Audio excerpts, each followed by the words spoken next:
वटसावित्री पौर्णिमा कथा। भद्र देशाचा राजा अश्वपी त्याची एकुलती एक कन्या सावित्री, ती रूपसंपन्न व सद्गुणी मुलगी होती।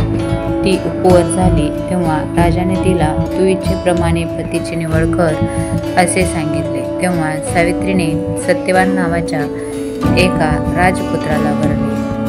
सत्यवानाचा पिता द्युम्नसेन हा आंधळा व राज्यभ्रष्ट होता, म्हणून आपल्या परिवारासह तो अरण्यात राहत असे।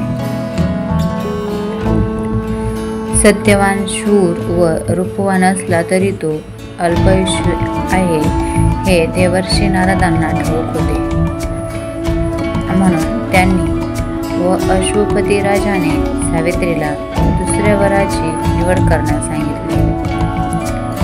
परंतु ज्याला मी मनापासून वरले आहे त्याच्याहून दुसऱ्या पुरुषाचा मी विचारही करणार नाही असे सावित्रीने निश्चयपूर्वक सांगितले व सत्यवानाशीच विवाह केला। काही काळ लोटल्यावर एके दिवशी सत्यवान लाकडे तोडून आणण्यासाठी रानात गेला। तेव्हा सावित्री ही त्याच्याबरोबर गेली, कारण नारद मुनींच्या सांगण्यावरून सत्यवानाच्या मृत्यूचा हा दिवस आहे ते तिला ठाऊक होते। लाकडे फोडून झाल्यावर अतिश्रमामुळे सत्यवानाला ग्लानी आली, म्हणून एका वडाच्या झाडाखाली सावित्रीच्या मांडीवर डोके ठेवून तो झोपला। थोड्याच वेळात सत्यवानाचे प्राण नेण्यासाठी स्वतः यम तेथे आला।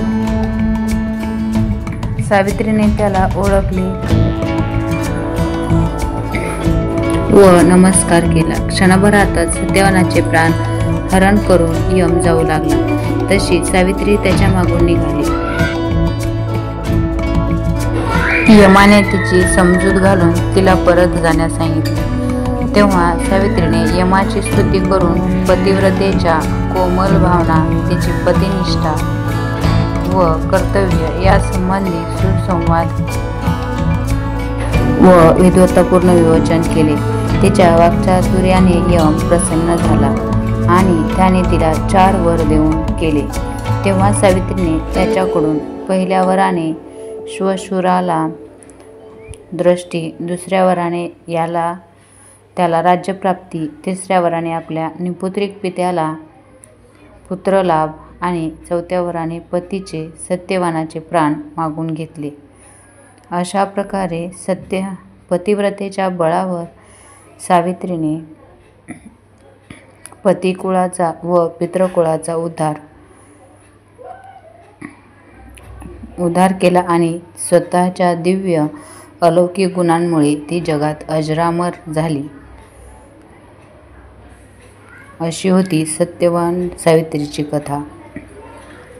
व्हिडिओ आवडल्यास एक लाईक जरूर करा आणि चॅनलला सबस्क्राईब करा। धन्यवाद।